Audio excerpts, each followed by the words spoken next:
Hey, this is Alex Head, founder of Subtext Radio. This is Subtext. Please go ahead and click the like button and the subscribe button. It really helps us to reach new audiences and promote the artists that we work with. Hit like and hit subscribe. Welcome back to Subtext. Up next we are going to hear from Sybella Perry with a show titled Gathering Rustic Airs. Sybella is an artist currently based in Germany, working with sound, text, moving image and performance. Well, I wanted to say welcome to the studio, but it's been a sort of ongoing conversation over the years about what a radio studio really consists of. And indeed, we've been in a studio which is familiar insofar as it was just the living room of an apartment. It just happened to be in Bulgaria a few years ago. Yeah.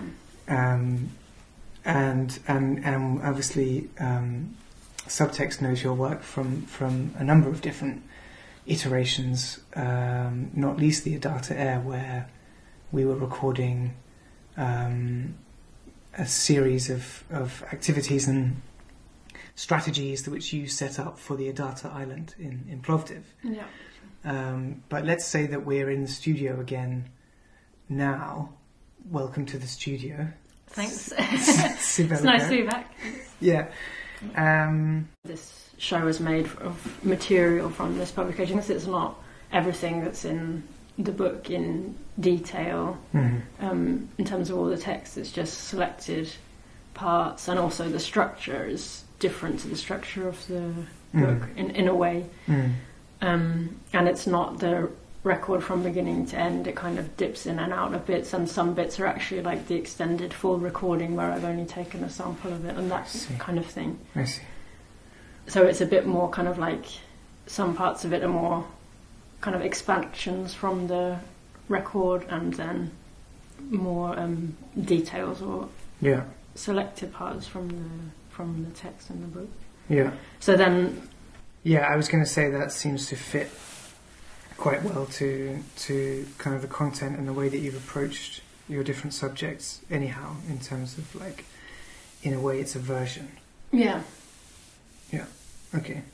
So well, let's listen to that now, and we can talk a little bit at the end of the show. So hope you enjoy. Yeah, thanks for listening.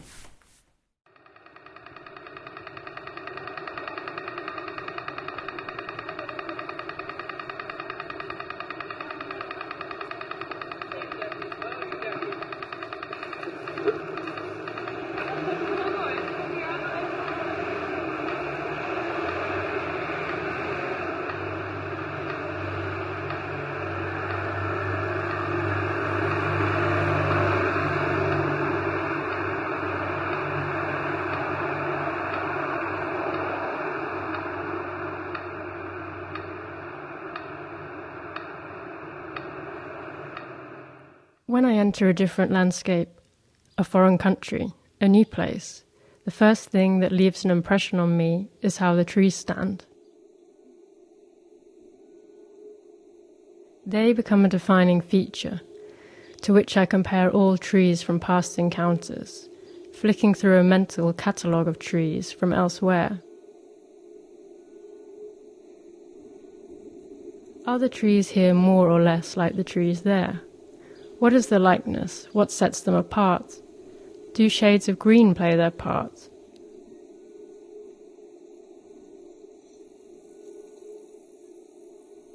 Or is it a judgment not directed by the type of tree, because I'm no expert, but by their basic form and direction of growth?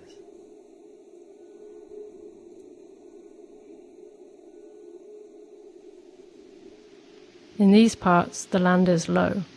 The earth spreads firmly flat, and the trees lean against the winds. Lining the roads and waterways, populated by waterfowl and herons.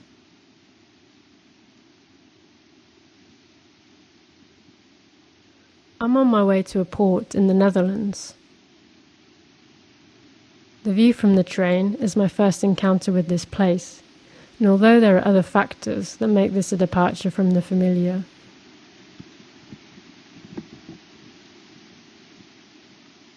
the change of language in the train announcements or the billboard adverts, the style of housing becoming steadily brickier. It is the trees, as it was in Italy, France and Germany, that tell me I'm in new territory. And in a way, I trust them. All these other signs of place are temporary, permeable, short-lived and shifting.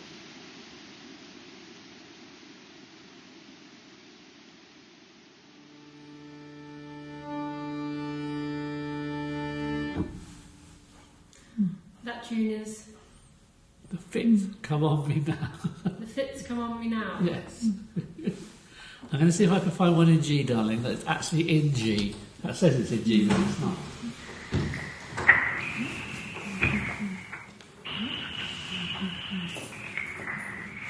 The other music's in the accordion. The other music's in the accordion. This one's not in It is ours. It is. It's not in.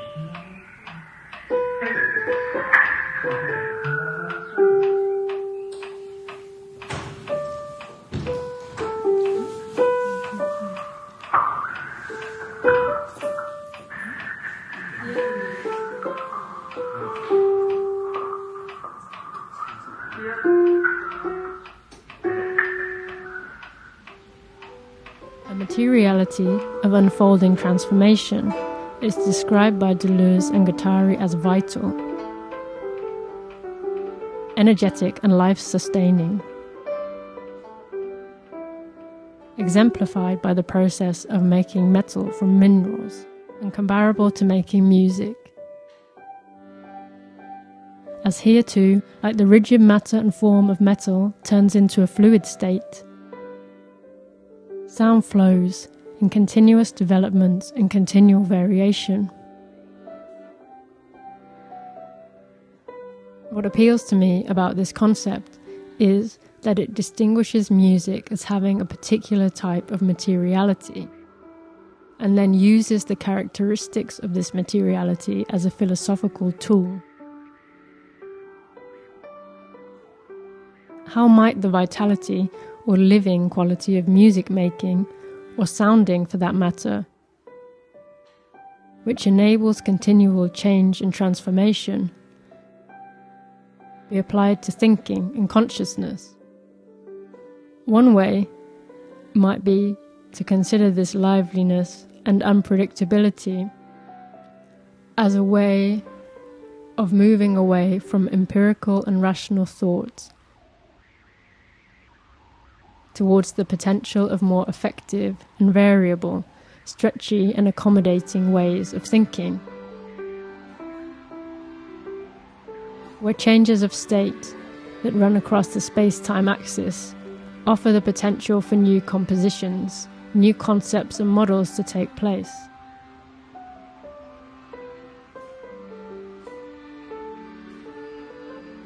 In folk music, there's a melodic form known as an air, an interchangeable melody. Not the aria of opera or classical airs from the Baroque period, but the melodies and ballads specific to the tradition of folk music played in Britain. Airs are simple tunes, played and sung by non-professional musicians as part of a common musical vernacular. These structures had the potential to carry a diverse amount of lyrical content. These lyrics would circulate on single sheets of paper, known as broadside ballads.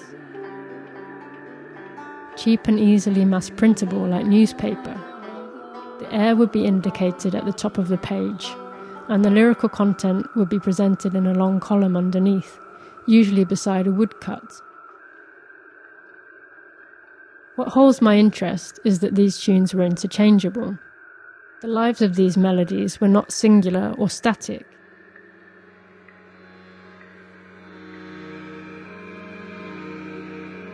A single tune could have multiple names, depending on where it was sung, or exist in multiple forms.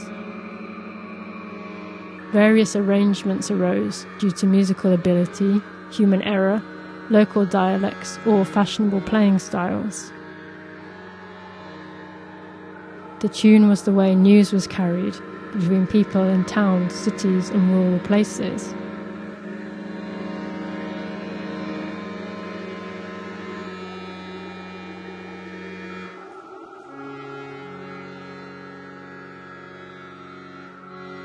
This suggests a kind of materiality that was intrinsically mobile. Music was passed on from person to person through playing and listening, learning and remembering, adapting and composing new variations of tunes. To consider folk music in this sense is to turn away from the rigid and fixed traditions typically associated with this genre of music today.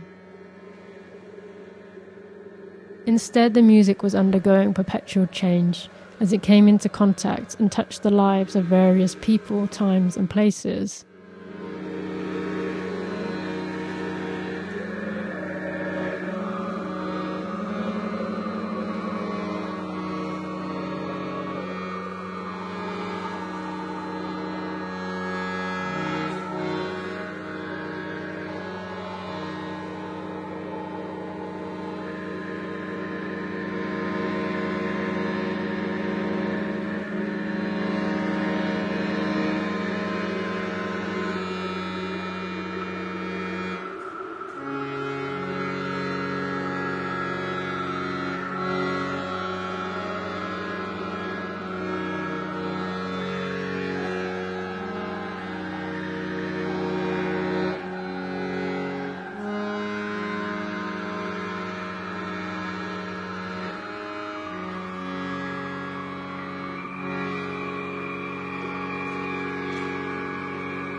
At the ports, the traffic is filtered into different zones. As a foot passenger, I take the bus that follows signposts to England. An illustration of a ferry boat and a large arrow. Once we arrive, I begin to walk to where the roads disappear and a green stretch jets out towards the ocean. The sea traffic is constant. The skies are clear. Boats ride high in the water. They maintain an unfathomable size from this distance, where forms quickly shrink and grow, depending on their position and the level of the tide, then altogether disappear. Beyond the taste of salt in the air, the strength of the wind is the first thing that hits me. And my plan during this journey is to make some recordings as I walk along the coastline called the Hook. I look out for low spots, which might give me some cover from the full force of the winds. I come to a section of concrete wall which protects a sunken bunker. There's no forgetting that these beaches, where the land meets international waters, are frontiers of trade, complete with the relics of conflict. 18th century cannons are now street ornaments, and 20th century concrete bunkers now are used as museums or cultural centres. The port these days presents itself as a site of flows, traffic, transport terminals and logistics, in continual motion and movement. One observes the rhythms and pauses of transportation, the arrivals and departures, the loading and unloading of cargo and people.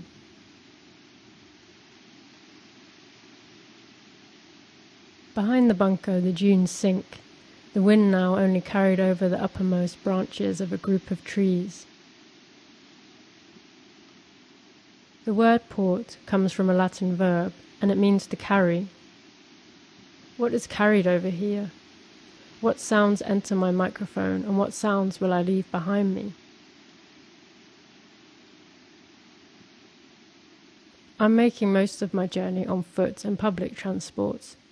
From here I will take a ferry overnight to England, and then travel by train to visit my parents and record them playing music. I started playing the guitar when I was about 16. I used to play the drums before that, but my parents would never allow me to have a drum kit. And then the guy I used to borrow the drums from left. So I was left without any drums. But my sister had a guitar at home, so I took that and I started learning. And I suppose I got into folk music because I bought a book, and it was a Burleigh book of songs, American history of America in song. And that's what really started me. So I started learning those. And then there was a folk club in Leamington, and that's how I got started, really. And then, of course, I was massively interested in Bob Dylan. And so that was a huge influence. And then from there was Woody Guthrie and so on. And at that time in the UK it was more, there was like a revival happening, wasn't there? There was. A lot of the music that I listened to then was a lot of it was very Irish, because the Clancy brothers were huge in the world of traditional music. So a lot of the stuff I listened to was Irish, but also sea shanties, because the group that used to run the club based themselves on the Clancy brothers, and they did an awful lot of their stuff, as well as many other English songs as well. So it was, and you don't hear those songs around these days. And so even in folk music, there's a kind of... Is there trends? Yeah, there's trends. I mean, a lot of the songs that you hear now in clubs are not the songs I heard when I was younger. Okay, so you've been playing music since you were 17, and you've been playing music all your life. That means since you never had a time where you didn't play music. Only before I started playing the drums when I was 13, and I really enjoyed it. I loved playing the drums, and but I had to borrow them all the time. As I said, my parents would never let me have a drum kit. Mm-hmm. Just from then on, I always needed music, really. And so when those weren't available, I moved to something else. Why do you think that is? I don't know. But I mean, it's been part of my life ever since then. So it's like a life practice. It is really, yes. But it's also a great refuge when times aren't so good and times are hard. You can always return to music, you know. So it's also a great discipline. It's very creative, and it feeds my creative side. That's what I really like to do. So here's a good question on that topic then. What's in a tune? Oh, what's in a tune? It depends what the tune's for. But for me, I very seldom write a tune before I write a lyric. But also, what do you get from the other tunes you play? Like, what do you think it is about a certain sequence of notes? I don't know. I don't know what it is. But I mean, everybody has different favourites, I guess. But there is a kind of magic in how notes fit together. And I mean, for some people, they're wonderful. For other people, it doesn't touch them at all. But that's life, isn't it? You know, it'd be boring if we all like the same things. But of course, there are certain tunes, particularly in popular music, or even in opera and classical music, there are tunes that touch a huge number of people. And it is just that basic combination of notes that seems to sort of touch the human heart, soul, whatever. And I think that's what it is.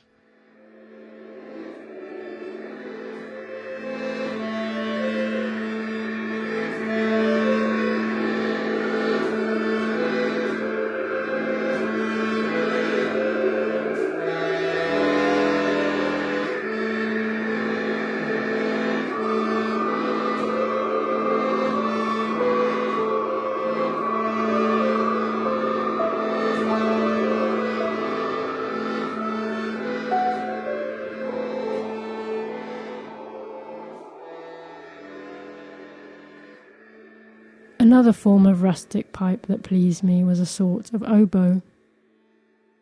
Made from a dandelion stalk by squeezing it at one end, it has a rough nasal note which could be controlled by holes cut in the stalk and stopped with the fingers. This again was but brief satisfaction, for the two halves of the reed soon curled outwards and ceased to speak.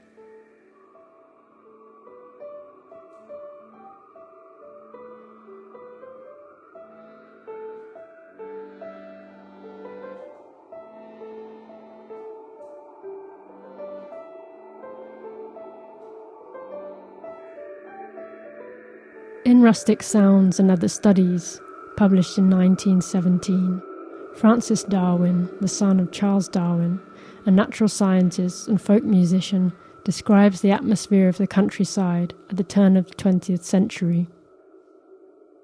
Writing as a way of recording sounds from his memory, the wildlife, birds, trees, and the weather and the seasons, but also the sounds caused by labour of agricultural practices. His scientific research focuses on studying the movement of plants over long periods of time. And as a piper, he's most enthusiastic in his descriptions of rudimentary wind instruments made from plants. The plants themselves, with their tubular stems, appear to him to have the perfect structure for this purpose.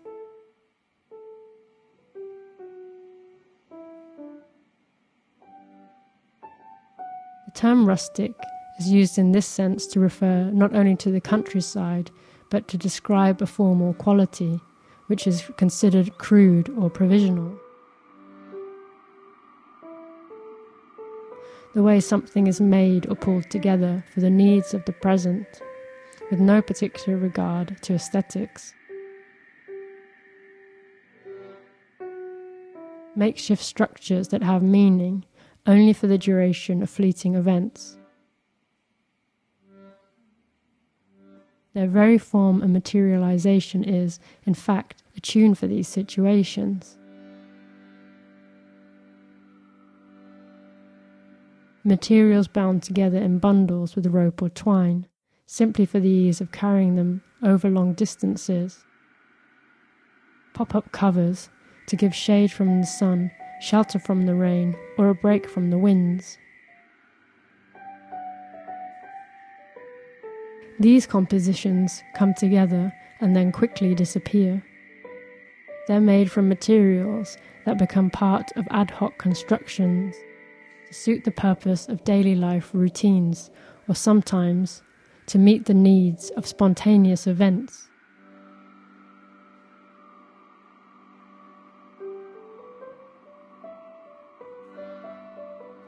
The rusticness of these situations are formed out of practice, learned and repeated activities passed on in networks and communities. These are situations where human and material agency intersect and become mutually productive of each other. They are cultural, they are local, they are specific and universal. Where conditions are subject to the effects of causality and paths of resistance lead to human and material transformations.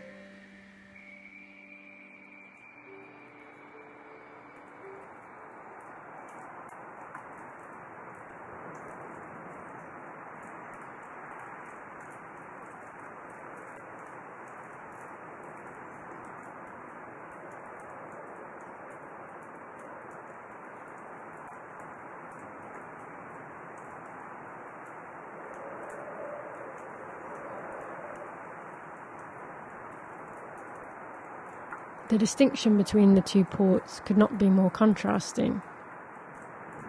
It is, of course, the stormy weather that adds to the drama and also the depression of this East Coast town on the North Sea. While sandbanks and brand new beach hut apartments sat on the Hook of Holland, in Harwich it's grim. At the Hook there was an air of calm transience and connection to whatever lies over the distant blue. The tide was out, the sea was calm. In Harwich the sky is a milky white, while the sea is brown and rough, crashing its froth against the sea wall. Storm Lorenzo, a former hurricane, hit the coast that morning. It developed from a tropical wave that left the west coast of Africa, rapidly intensifying and peaking at a Category 5, a major hurricane, affecting areas in Cape Verde, the Lesser Antilles, the eastern United States and the Azores, before reaching the British Isles around the same time I did.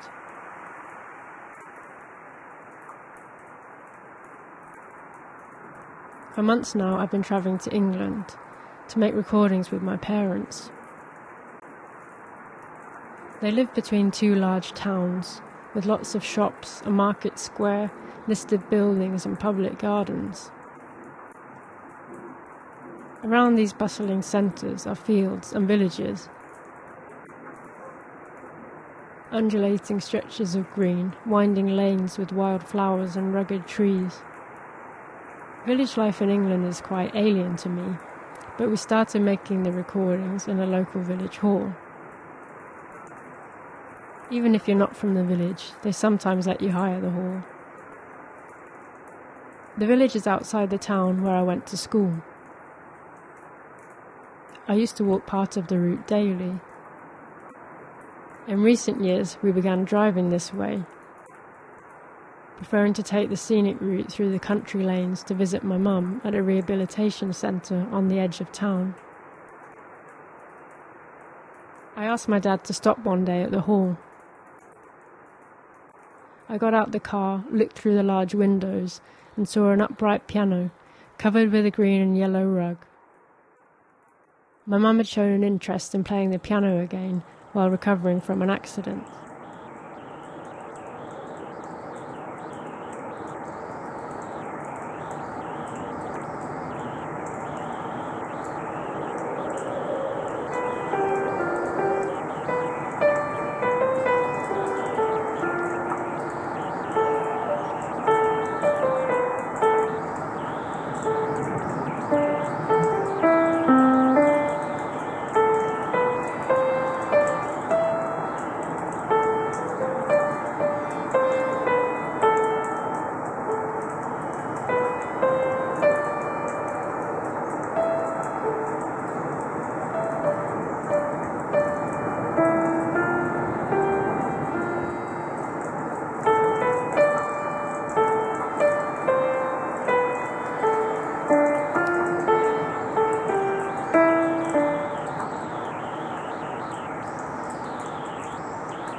Air is where events take place, weather happens, and sound propagates. Its material makeup is in a constant state of flux.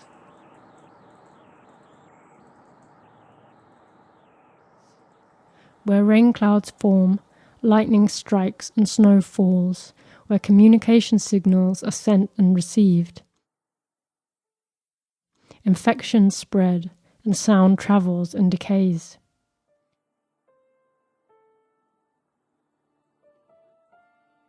The surrounding space in between things, the emptiness that provides access points for movement and mobility.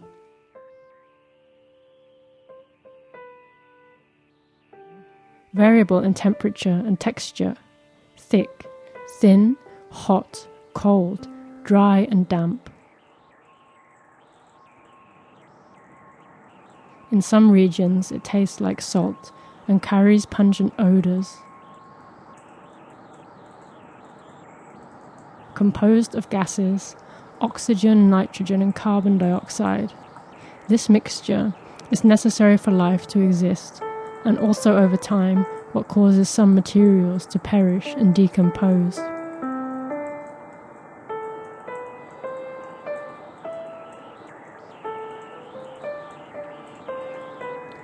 Air has neither place nor time, because like sound and the weather, it is on the move, travelling distances, crossing thresholds and creating localized phenomena along the way.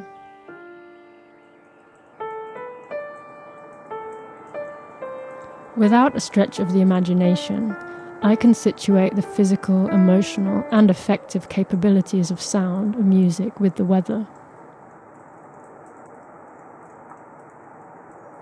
Both at the level of an individual subject and also as a lively force that creates collective experiences and shared environments.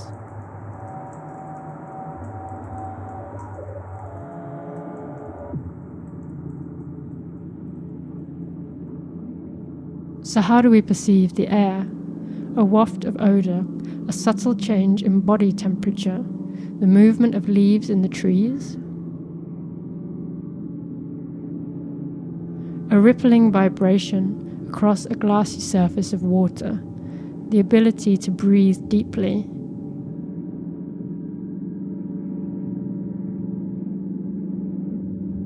Dust, smoke, and rising steam.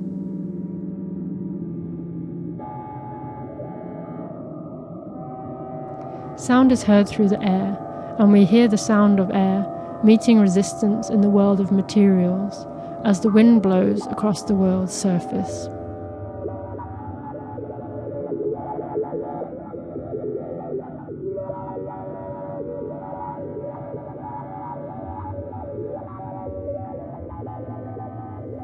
Meteorology, like sounding and listening, is a perceptual practice of forethought and anticipation.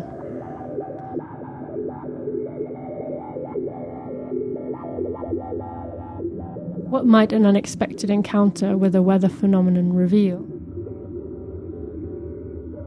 A transformation in thinking becomes possible through this rupture of perception.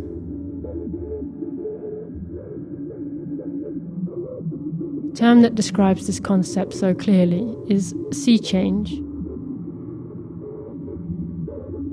First coined by Shakespeare in The Tempest as a song lyric sung by the character of Ariel. The force of the winds is measured using the Beaufort scale, a universal method. It uses visual assessments of waves at sea to estimate the force of the wind. But before the implementation of this scale internationally, written records of wind observations were individual, purely subjective, and even poetic.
That's what will be on the recording. Yeah. And what's the accordion made of? Right. It's basically a wooden box. I mean, it's referred to as a box. You know, a box player is an accordion player or a melodeon player. So it's basically made of wood. Inside it there are a set of reeds. They're also made of. They're made of iron. The best ones are made of brass, and they're handmade. The cheaper ones are steel and manufactured, by machine. And of course, you've got a piano keyboard on one side to play the melody. The other side has a set of buttons, and these buttons help the accompaniment. So you've got usually a row of 6 for each key, or each chord rather. So on each chord will have a major chord, a minor chord, a seventh, a diminished, I think it's diminished, and a counter bass. So you get 2 bass notes. So it's quite complicated. There's a lot of muscle memory involved because you cannot see what you're playing. And how does it work? I mean, it works with just about the physics of it. The physics of it, you have to fill it with air. So it's got bellows. It's got bellows, and you have to pull those in and out, and the air goes past it. It makes the reed vibrate, so that you get a note. To make it even more complex, you have buttons on the accordion, or like switches. On the bass side, can link bass notes together. And also alter the sound of the bass. On the treble side, you often have some instruments have a single reed, some have a double reed, some have a triple reed, some have a 4 reed. That's a very big sound, a 4 reed accordion. It's huge sound.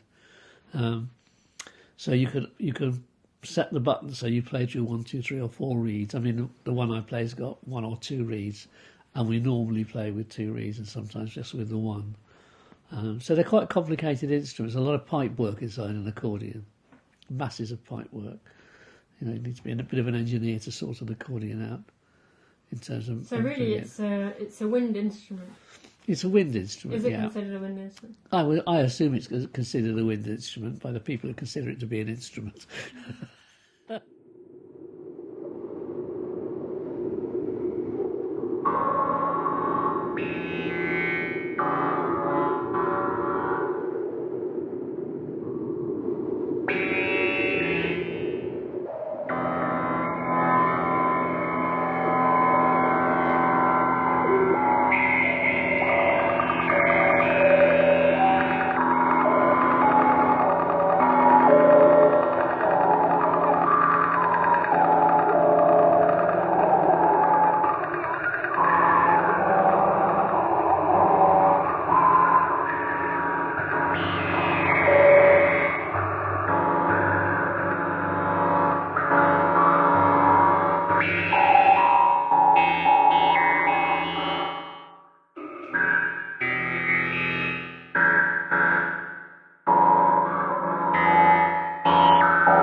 Aren't all acoustic instruments assembled from some compound of animal, vegetal, and mineral matter?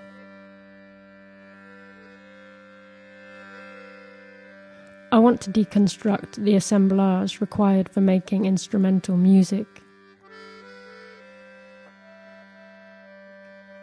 Within the synthesis of objects and bodies that make up the orchestra, ensemble, or band, the instruments appear like appendages, extensions of the human body made from organic materials transformed for the purpose of making music.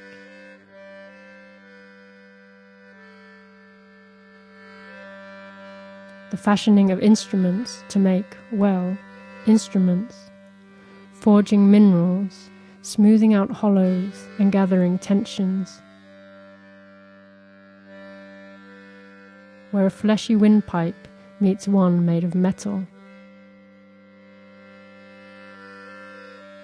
A wooden torso, a neck, a head, taut skin and guts.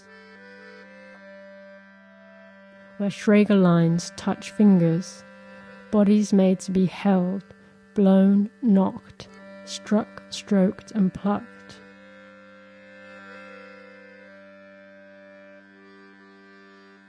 These actions, produced in variation and sequence, give sound a wholeness, a unity and a continuity. Between sounds, between instruments, between materials, objects and bodies. The preparations necessary for resonance to take hold, the opening and closing of gaps, the weight applied to make tension. Soft touches and motions that supply vibration, and from which further transformations come. The resonance of material sounds a tone, brings forth a feeling.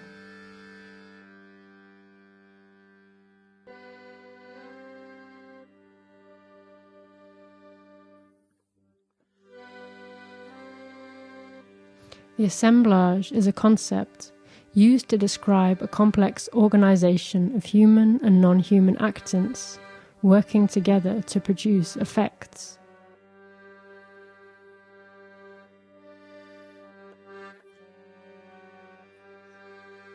The coming together of distinctly separate elements that intersect and together synthesize as a whole finds examples in the electrical power grid, the seaport and the regional market town.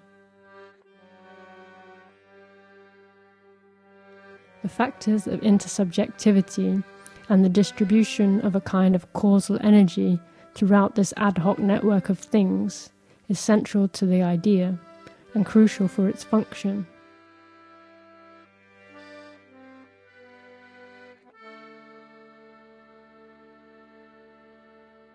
Within the assemblage, the effect depends on the stability of relations between the elements that work together.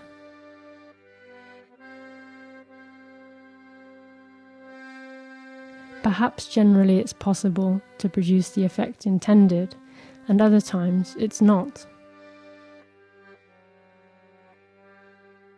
Such is the nature of causality distributed through the assemblage, meaning that an emergent and vital force from within is always persisting.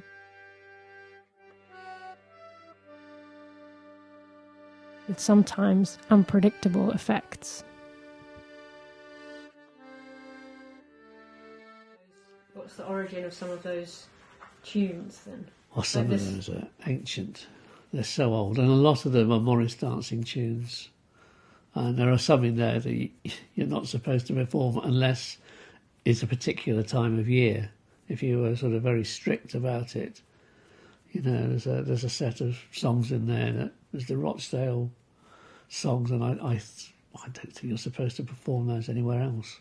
I mean, people do, but it wouldn't bother me. But there are people who wouldn't like it, but they don't like the music being tampered with. They don't like the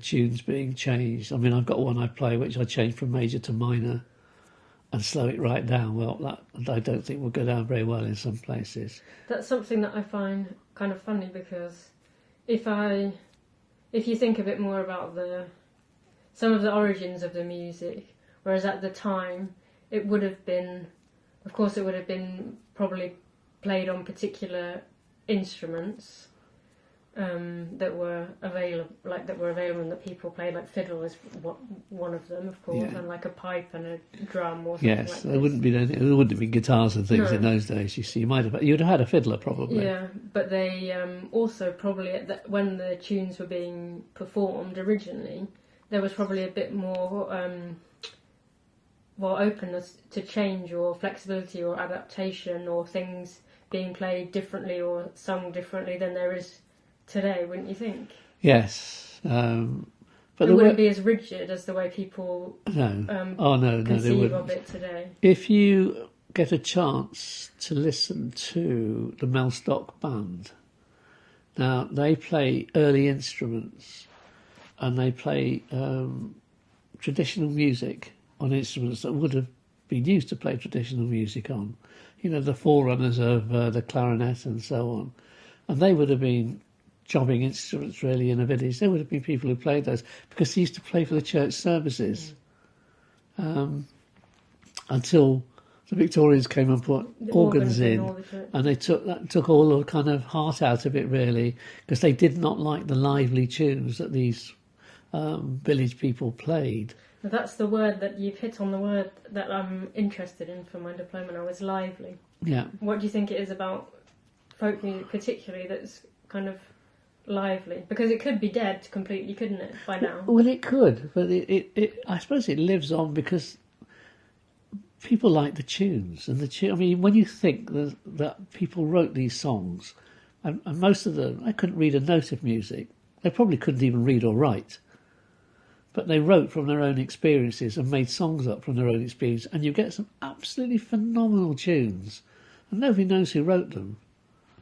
You know, and yet they're absolutely tremendous tunes, and they've survived. You know, if they've survived this long, then they must be pretty good.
You know, thank you again for your work.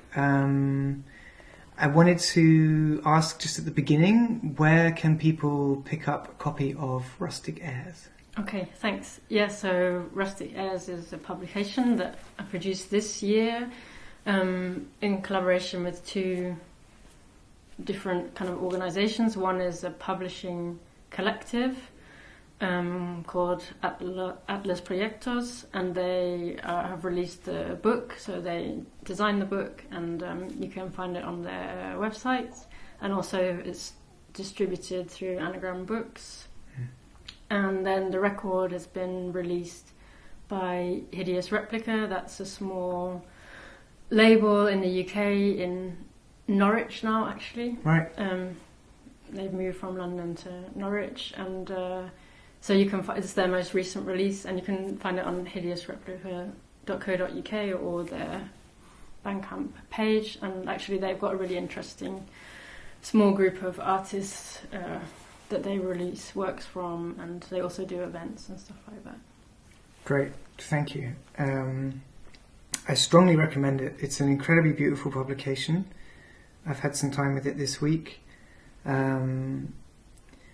Where to begin, indeed. I mean, there are so many. So there are two sort of like straight texts, as it were, in the sense of more like an essay format. Yeah.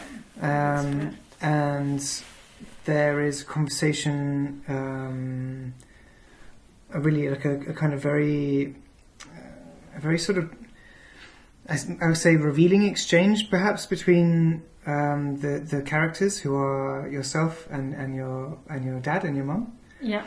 And then the whole thing is kind of interspersed with different quotes and observations and reflections about the journey which you've been taking.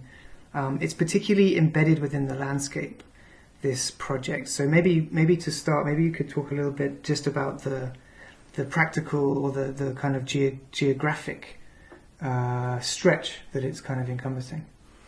Yeah, so it was made through a series of visits I made to the UK around 2019, and that was repeated visits from Germany to the town where my parents live. And my parents play folk music. They're in the kind of folk music scene, and I used to go there to record them playing their instruments, and we used to book a village hall. And so really the journey starts in Germany or in mainland Europe. Mm-hmm. And I chose a couple of times to not make that journey by train or plane, but to go by boat, which meant going from, I was based in Cologne at the time, from Cologne to Holland, and then crossing on the ferry from Holland to Harwich, then entering the UK there, and then travelling to where my parents live, which is like in the middle of the UK, and that's also... so like you say, part of the book is a lot of description of changing landscapes and observations, and kind of reflecting on what it means to be travelling through space, and also in some ways this landscape or this area of Holland and this area of the UK have a connection to folk music, in terms of often this area is not in the music that we've used as references, but as a kind of wider reference. This area of the lowlands or the lowland sea is quite like a strong motif in the English folk music. So right, that's part of the landscapes. There are photographs of that area in the publication as well. Yeah. Yeah, and that kind of, for me, also comes through in the production of the book itself, in terms of like the texture of the whole thing. Yeah. Because it's the risograph form. Exactly, and it's like 35mm photos. Yeah. So texturally, it's we really went for. It's quite noisy, or there's a mixture of noise and structure. Like the publication is in 2 colours, so there's a dark green and a purple, and the purple is made it's called like frequency modulated rasterization, so it's actually like a noise. Okay. And so if you look in kind of where the sky is white or very light parts, you can really see that it's a random rasterization, and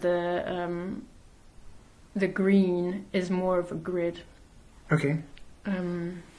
Okay, so I see what you. So it's a sort of in relationship to the kind of structural rules of its kind of creation, and then also the interplay of like improvisation. Yeah, exactly. In some ways, that's also the idea was that's kind of also reflected on the record, because the record features a number of field recordings that were made in these landscapes, and often it's very kind of noisy or white noisy, and then there's the other side which is recognizable kind of repeated patterns and structures with kind of equal distances, which will be kind of the melodic or more rhythmical parts of the kind of musicality of it. Yeah. That's really interesting, and I mean there are so many kind of angles that I found like that were generative of like loads more questions and stuff. But I guess one of the things that I really like about the way you approach your subject is this idea of kind of the journal as well, and this kind of relationship between the kind of historicization that occurs within folk music and then the kind of journaling that you're doing within your own work. Yeah. I mean, yeah, so that's also a qualitative thing, but I wonder, like, if you wanted to talk to that or where you arrived to that. Yeah, I think that's definitely part of it. I was thinking about that when you asked me a few questions about it before, that I think there's partly the journey and the kind of like a kind of travelling journal of the things that I call liner notes, because they also appear in the record, and they're very small parts of the book, like they appear on each page. Yeah. But there's also in the more essay kind of text, I think there's still a tone that's quite close to the reader, and it's still talking about personal reflections, and it's like a deeply personal thing. Also the fact that I made it with my family, and with the conversation that's in there with my dad, and also came up thinking about this kind of folk music, which obviously was it's also written, a lot of the lyrics, for example, written from deeply also personal places or personal relationships to a landscape, or falling in love, or what happened when I went out walking this morning, or something like this. Yeah. So it's also a way of documenting your life, these kind of moments of where life is, or something like this. And does that make sense? Yeah, very much. I think what I like is that there's a kind of confidence in there to do with well, there's certainly a sense that idea of like where life is, it's a pretty difficult it's a pretty difficult problem. Yeah. and and like, you know, for something which makes so little a representative claim as music, you know, there's a slippage there which is incredibly kind of rewarding, where you sort of say, okay, well, you know, you narrativize through the music and you kind of historicize through the music, but then it's also open to interpretation, right? Yeah. So you've chosen a medium that is retold and readapted, and there's maybe 20 versions of the same ballad that have moved through history and space. And so the idea of like being a journalist within that and making this kind of claim is, on the one hand, really like an affirmative thing to do as a process, as an action, and yet you're able to do it in a way that allows it to be also very subjective. Yeah. And so there's also a way of approaching the landscape, the personal narrative, the ocean, the journeys that we're all going through. And I find that really enriching. I find that really rewarding. because it's not about telling people about how to read the landscape. Yeah, I'm glad that you had that response to it, because I think that was definitely one of my aims, to kind of maintain both of those things, and that I think that it's difficult to, especially when it's like I said, it's such a personal thing, to be able to be a bit more open and to have kind of like these kind of access points, rather than tell like a very personal story and a very personal situation.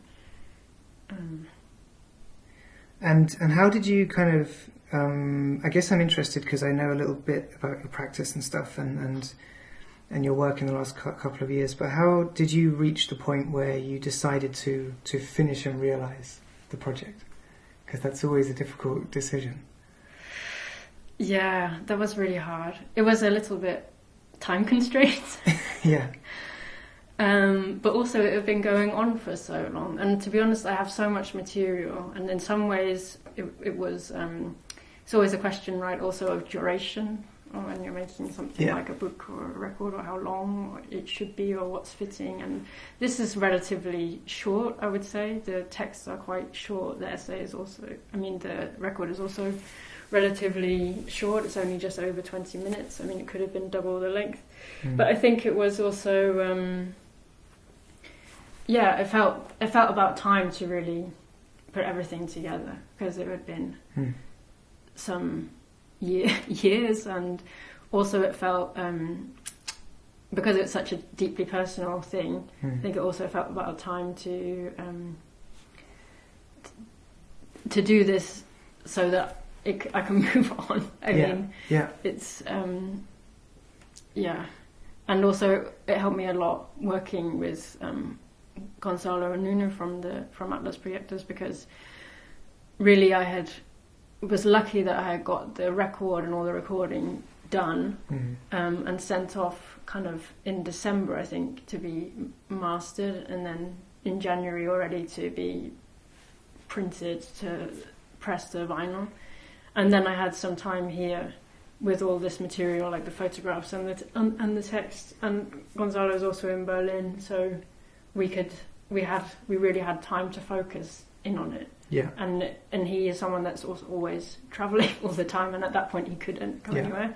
And so it was just the perfect time to be able to put that together, and also a pleasure for us to have something to focus on, and also to be able to do it.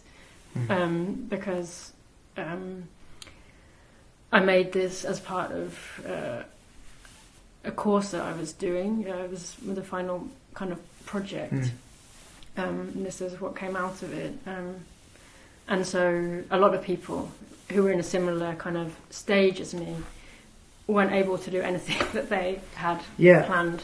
So I feel pretty grateful, because we also had planned to print it with We Make It, which is a risograph printers in Wedding in Berlin. And so everything was like accessible. It was never... everything was at hand, and so it came together at the right time, I think. Great. I guess if there's anything else like which maybe resonates, because the reason why I sort of asked that question is also a little bit where you might or might not see resonances between kind of the content of what you're doing and the situation of being in this kind of unfolding pandemic. Let's call it what it is, I guess. Yeah. Well, actually, I'm glad you asked that question, because I think really the project came out of... this is also... is kind of hinted at in the introduction on another text, that the project came out of really a time of total uncertainty and time of kind of crisis, like a family crisis.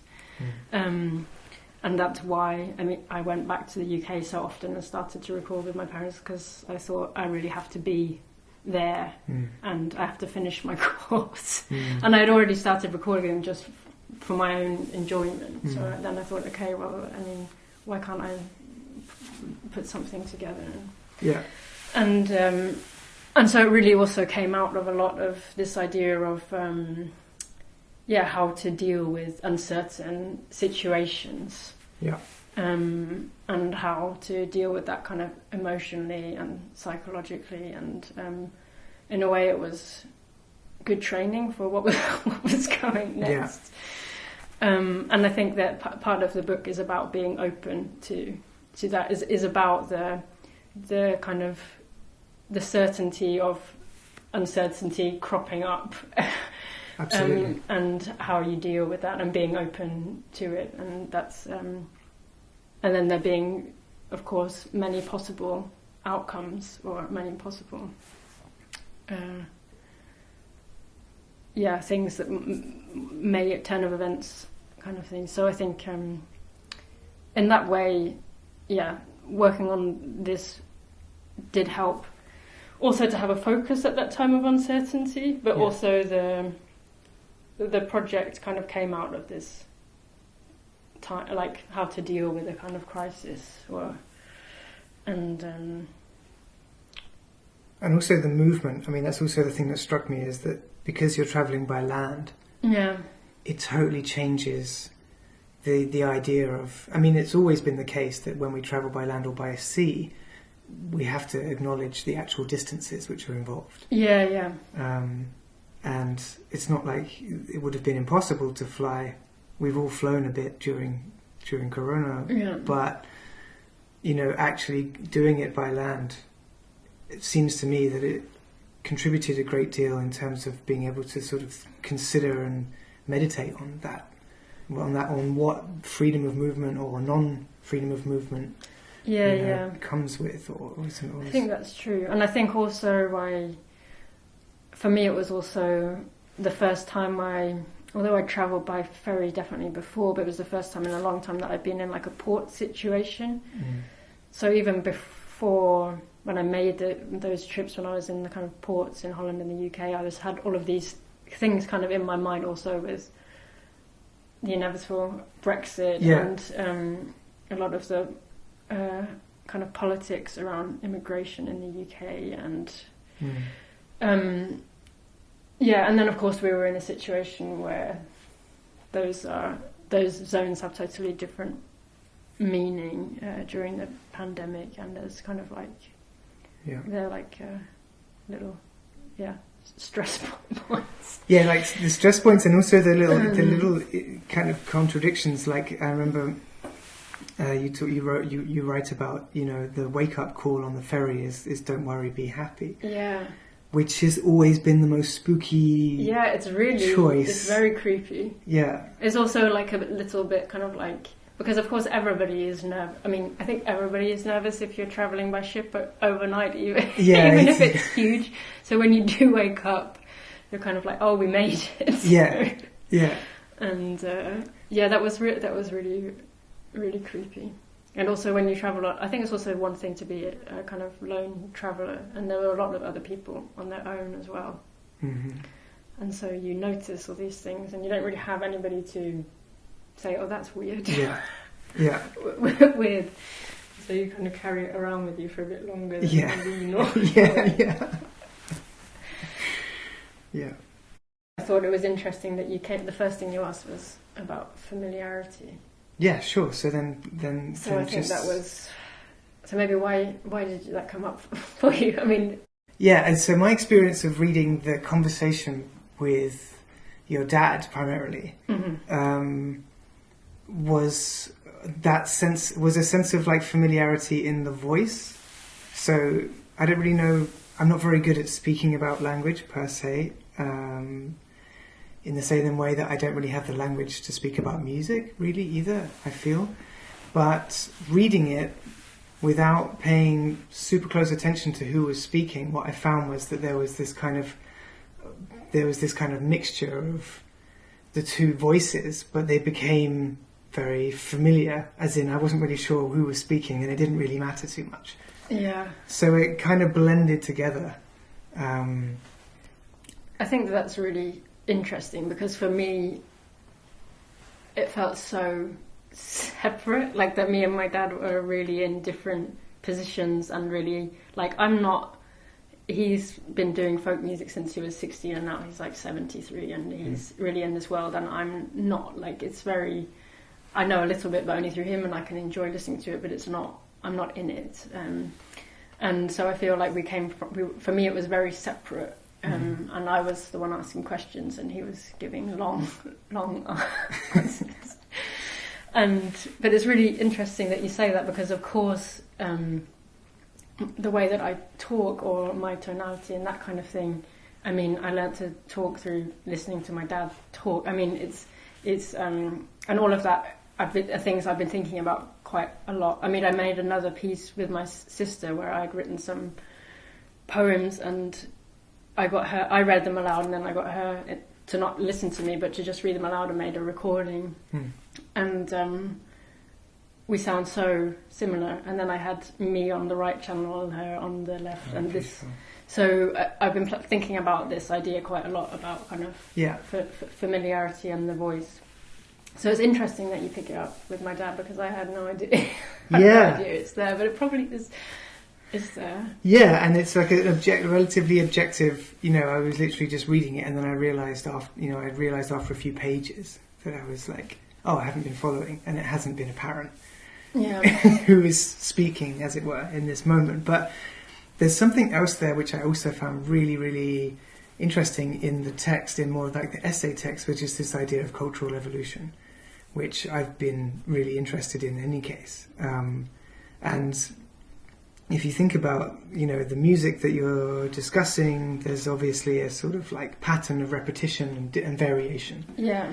Right? And then this idea of evolution is always to do with somehow repetition and variation.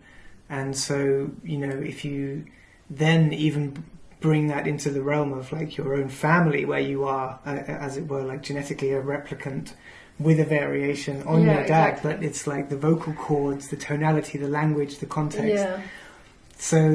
So like that's all kind of there. And I think I went into the project knowing that as well. Like that of course I'm a variation of him and my mother. Yeah. So yeah. And then that's interesting that you mentioned your sister as well, because that was also like another degree of variation, and it gets into loads of other really interesting things to do with the idea of the authentic and the idea of truth, and the idea of like we're thinking about what culture means at a time when everything is changing, because that's one of the ways that we deal with change, and like you say, being in a crisis anyway, which is like already part of the kind of footing that you approach the project with. Yeah. So also that's why I think it's really relevant, and I find it to be a really honest contribution to the idea of what cultural evolutions are taking place, because they are always taking place in any case. And because you've started it from that footing of as it were, like quote-unquote crises, it seems to speak directly to the condition that we're in. That's also why I find it to be a really interesting project, and like texturally, visually, and from the sonic point of view.